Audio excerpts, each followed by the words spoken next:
Social media influencer Chinnu പാപ്പുവിന്റെ മരണത്തിന് പിന്നാലെ ആൺ സുഹൃത്തും ജീവനൊടുക്കിയ നിലയിൽ ചൌക്കി സ്വദേശി സന്ദേശാണ് മരിച്ചത്.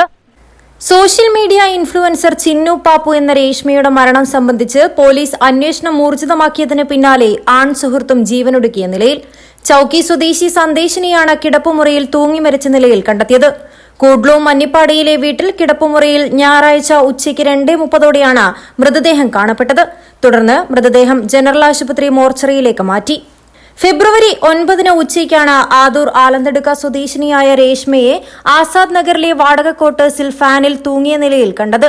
ഇൻസ്റ്റഗ്രാമിൽ മാത്രം 2 ലക്ഷത്തിലധികം ഫോളോവേഴ്സുള്ള ചിന്നു പാപ്പു എന്തിനാണ് ജീവനൊടുക്കിയതെന്ന് വ്യക്തമായിരുന്നില്ല. അന്വേഷണത്തിന്റെ ഭാഗമായി രേഷ്മയുടെ ആൺ സുഹൃത്തായ സന്ദേശിനെ കാസർഗോഡ് ടൗൺ പോലീസ് കസ്റ്റഡിയിലെടുത്ത് ചോദ്യം ചെയ്തിരുന്നു.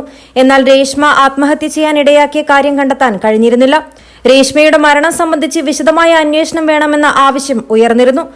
രേഷ്മയുടെ മരണവുമായി ബന്ധപ്പെട്ട് സന്ദേശിനെതിരെ സോഷ്യൽ മീഡിയയിൽ വലിയ വിമർശനങ്ങളാണ് ഉയർന്നിരുന്നത്.